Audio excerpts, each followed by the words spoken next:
পঞ্চগড়ে পাথর ব্যবসায়ীর সঙ্গে নীলফামারীর ঠিকাদারের চেক জালিয়াতির অভিযোগ। পঞ্চগড় থেকে আসমা আক্তার আখির তথ্য ছবিতে থাকছে অনুসন্ধানী প্রতিবেদন। পঞ্চগড়ের তেঁতুলিয়া উপজেলার ভজনপুর ইউনিয়নের ইউপি চেয়ারম্যান ও বিশিষ্ট পাথর ব্যবসায়ী মোহাম্মদ মুসলিম উদ্দিনের সঙ্গে নীলফামারী জেলার এক ঠিকাদারের বিরুদ্ধে ভুয়া চেক দিয়ে প্রতারণার অভিযোগ উঠেছে। অভিযোগে জানা যায়, নীলফামারী জেলার যুবলীগ নেতা ও ঠিকাদার শাহ আনোয়ার পঞ্চগড় থেকে বিপুল পরিমাণ পাথর ক্রয় করে পরিষদের নামে একটি ভুয়া চেক প্রদান করেন।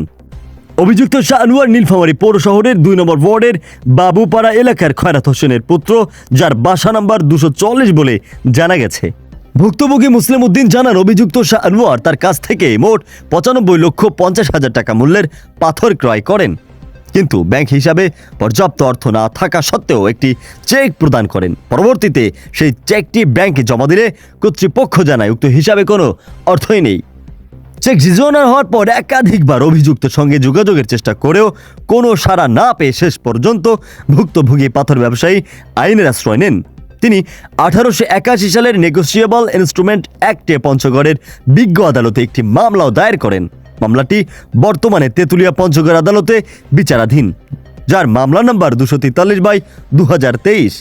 ভুক্তভোগীর অভিযোগ, মামলার ওয়ারেন্ট থাকা সত্ত্বেও অভিযুক্ত শাহ আনোয়ার নীলফামারী পৌর এলাকায় প্রকাশ্যে ঘুরে বেড়ালেও পুলিশ তাকে গ্রেফতার করছে না। এতে তিনি চরম নিরাপত্তাহীনতা ও হতাশার মধ্যে রয়েছেন।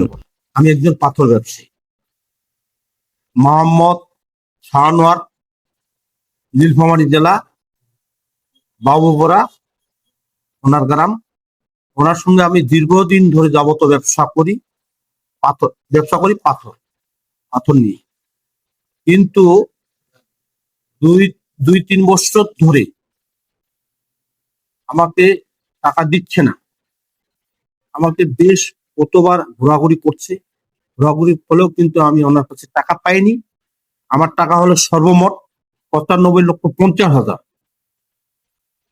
যখন ওনার চেম্বারে বসা হলো, বসা হওয়ার পরে উনি আমাকে বলল যে, ভাই আপনাকে আমি টাকা দেবো, একটা চেক নিয়ে যান। চেকে উনি আমাকে স্পষ্ট লিখে দিল ৯৫,৫০,০০০ দেওয়ার পরে আসে দেখি ওনার অ্যাকাউন্টে টাকা নাই। যখন নাই, ওনাকে আমি টেলিফোনে জানি যে আপনার অ্যাকাউন্টে কোনো টাকা নেই। না থাকার সত্ত্বে যখন দেখতেছি উনি আমাকে শুধু চেকটাই একটা ভুয়া চেক দিচ্ছে। এই ভুয়া চেকের কারণে পরে দেখতেছি উনি আমাকে আর টাকা দিচ্ছে না। পরে আমি কোর্টে যে আশ্রয় নিলাম। এই কোর্টে আশ্রয় নেওয়ার পরে মোটামুটি ২৩ সাল থেকে এখনো পর্যন্ত উনি কোর্টে হাজিরা দেন নাই।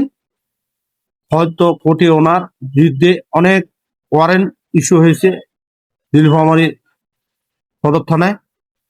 পুলিশ এখন আজও পর্যন্ত ওনার ধরে নাই। না ধরার কারণে উনি এখনো নীলফামারীতে দিব্যি ঘুরে বেড়ায়। এখন এই জন্য আমি প্রশাসনের কাছে হেল্প বা সহযোগিতা চাচ্ছি, যেন আমি যে ৯৫,৫০,০০০ টাকা পাবো, এই টাকাটি যেন আমার প্রশাসন ওইভাবে টাকাটা তুলে দেওয়ার ব্যবস্থা করে।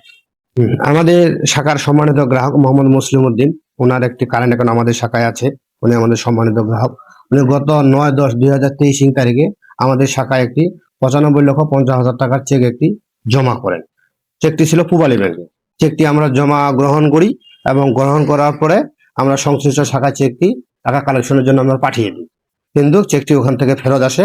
তার কারণগুলো হলো যে অ্যাকাউন্ট ক্লোজড ডরমেন্ট ব্লক, তার মানে অ্যাকাউন্টে তার চালু ছিল না। এই মর্মে আমাদের ওখান থেকে চেকটি ডিভিশনালে ফেরত আসে।